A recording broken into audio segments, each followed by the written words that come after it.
রাহমাতাল লিল আলামিন, রহমত। নবী শুধু মুসলমানদের জন্য না, নবী শুধু আরবদের জন্য না, নবী শুধু এরকম ভাবে সাদা বাসীদের জন্য না, বরং নবী সারা পৃথিবীর জন্য, খ্রিস্টান, ইহুদি, নাসারা যারা আছে, যত মানুষ আছে, সবার জন্যই রহমত। তুলে বলেন সুবহানাল্লাহ, আরো তুলে বলেন সুবহানাল্লাহ। নবী পৃথিবীতে আসবে সুবহে সাদিকের সময়।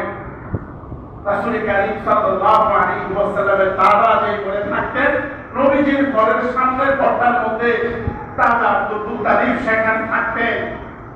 দাদা আব্দুল মুত্তালিব এই কথা বলতেছেন যে আমি ঘরের মধ্যে আসার পরে একটু পায়চারি করতে লাগলাম, কেমন জানি মনে হচ্ছে।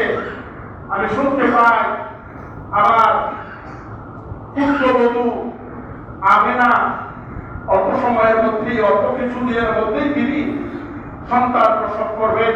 এই জন্য আমি আমার কন্যা একজন নবীদের ফুফু, কেউ বলছেন উম্মে হানি, কেউ বলছেন সাফিয়া, যে আমি আমার কন্যাকে তার স্বামীর বাড়ি থেকে আমি আমার পুত্রবধূর সাথে থাকার জন্য বললাম। যেহেতু তার সাথে কেউ নাই, এই জন্য আমি তার শ্বশুর বাড়ি থেকে নিয়ে আসলাম, যেন তুমি কয়েকদিন থাকো আমার পুত্রবধূর সাথে।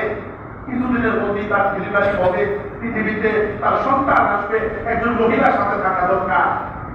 রাসূলের ফুফু তার ঘরে থাকতেন। সুবহে সাদিক 570 খ্রিস্টাব্দের সুবহে সাদিকের সময় নবী সাল্লাল্লাহু আলাইহি ওয়াসাল্লাম পৃথিবীতে আগমন করবে। হযরত আমিনা দেখতেছেন, বলতেছেন যে আমি হঠাৎ খেয়াল করে দেখলাম আমার ঘরের উপরে যে ছাদটা আছে, সেই ছাদটা ফুটে গেল, চলে গেল, দুই পাশ হয়ে গেল, এবং আসমান থেকে একটা চমৎকার আলো আমার ঘরে এসে ঘরটা আলোকিত করে দিল। আলো ধরে বলেন না সুবহানাল্লাহ। এত চমৎকার আলো, সুন্দর গান, পুরোটা ঘর বিমুখিত করে ফেললো। আমি আশ্চর্য হলাম। আমি আমার নরককে ডাকিয়ে বললাম, আমি কিছুই বুঝতেছি না। আমার নরক খুব আশ্চর্যান্বিত হলো, ব্যাপার কি, এরকম কেন ঘটতেছে। এরপরে খেয়াল করে দেখলাম, আমি আস্তে আস্তে শুয়ে গেলাম। এরপরে আমার সন্তান পৃথিবীতে আসলো, না কোনো ভক্ত, না কোনো ব্যথা, না কোনো বেদনা, না কোনো কিছু।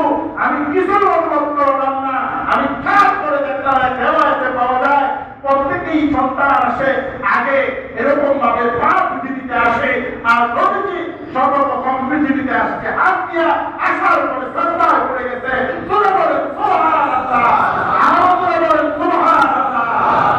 নবীজি আসলেন, আসার পরে যথারীতি আমি শুয়ে থাকলাম। আমার যে নরদ আছে সে কুলে তুলে নিল, চুমু খাইল। এরপরে আমার কোন ধরনের ব্রেথলেস হইল না। মা যখন, সন্তান যখন পৃথিবীতে আসে, এই পৃথিবীর মায়েরা সবাই এরকম ভাবে সেন্সলেস হয়ে যায়, সবাই রক্তাক্ত হয়ে জমিতে পড়ে থাকে। আমি কোনো কিছুই উপলব্ধি করলাম না। আমি সুস্থ সবল, কোন ব্লিডিং নাই, কিচ্ছু নাই, এত সুন্দর। এরপরে আমি আমার ননদকে বললাম, আরে তোমার শ্বশুর তোমার বাবার কাছে তাড়াতাড়ি নিয়ে যাও, তিনি কি অপেক্ষা করতেছেন। আমি আমার ভাইস্তাকে নিয়ে, ফুফু বলতেছে, ভাইস্তাকে নিয়ে ঘরের মধ্যে দরজার মধ্যে করাঘাত করলাম, সঙ্গে সঙ্গে দরজাটা খুলে গেল। খুলে বলে সুবহানাল্লাহ। আমি আশ্চর্যান্বিত হলাম, এত রাত পর্যন্ত বাবা কি ঢাকনা ছিল। একবার দরজা লক করার পরেই দরজাটা খুলে গেল। দরজা খুলে যাওয়ার পরে আমার বাবাকে খেয়াল করে দেখলাম, তিনি দাঁড়িয়ে আছেন। দাঁড়িয়ে তিনি খেয়াল করে দেখলাম যে আমার আস্তাকে দেখার পরে আব্দুল মুত্তালিব চুপ দিয়ে গড়গড় করে পানি পড়তেছে। পেছন দিক থেকে নবীজির ফুফু বলতেছে, আমি খেয়াল করে দেখলাম আমার ভাবি অর্থাৎ আমেনা পেছন দিক থেকে এসে দাঁড়ায় রয়েছে। আর আমি যখন আমার রাস্তায় তার হাতে দিতে গেলাম, তিনি ঠায় দাঁড়িয়ে রইলেন, চুপ দিয়ে দরদর করে পানি বের করছে। এবার আমেনা বলতেছে, বাবা আপনি কি খুশি হন নাই? আপনার নাতি পৃথিবীর বুকে আগমন করেছে, আপনি কি খুশি হন নাই? আপনি কেন কান্না করতেছে? এবার আব্দুল মুত্তালিব চোখের পানি ফালাইয়া কান্না করে আর বলে, আমেনা তুমি না কি বললা? আমার আমার পরিচালকরা আব্দুল্লাহর বলে আল্লাহ পাক চার দান করেছে, আল্লাহ পাক চমৎকার একটা সন্তান দান করেছে, এর যে খুশি কি আছে? ওটা আপনি কেন কান্না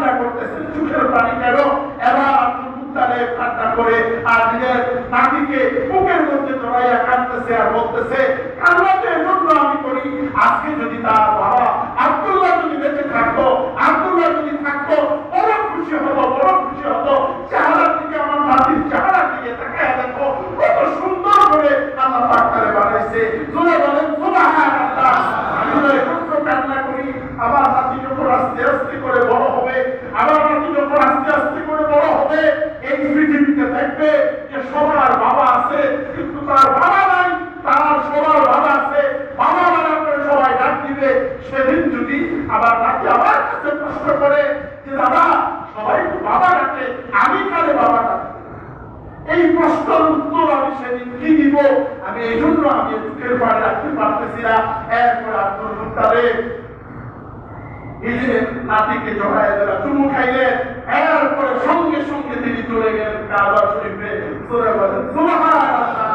আর তো মনে আছে এই কথা যে তার সর্বপ্রথম গোসল হবে জমজমের পানি দিয়া, পৃথিবীর কোন সাধারণ পানি দিয়া নবীর গোসল হয় নাই, নবীর গোসল হয়েছে জমজমের পানি দিয়া। সূরা বলেন সুবহানাল্লাহ। আর সূরা বলেন সুবহানাল্লাহ। আর নবীর জন্যই তো আল্লাহ পাক জমজমকে দ্বিতীয়বার উন্মোচিত করছে। সুবহানাল্লাহ।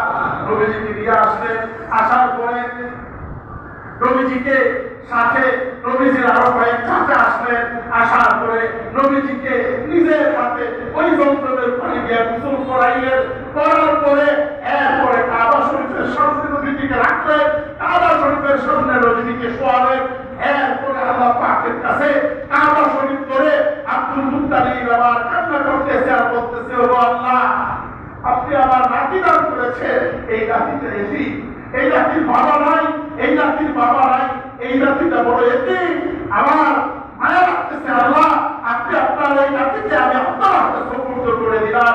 আসমান থেকে আওয়াজ আসে, আসমান থেকে আওয়াজ আসে, ও খাজা আব্দুল মুত্তালিব আপনার এই নাতি আমি বহু পূর্বেই 6 মাস পূর্বেই তার বাবাকে আমি নিয়ে গেছি, তাকে আমি এতিম করে পৃথিবীতে পাঠাইছি। এই জন্য পৃথিবীতে যত এতিম আসবে সকলেই আমার নবীর সাথে জান্নাতে থাকবে।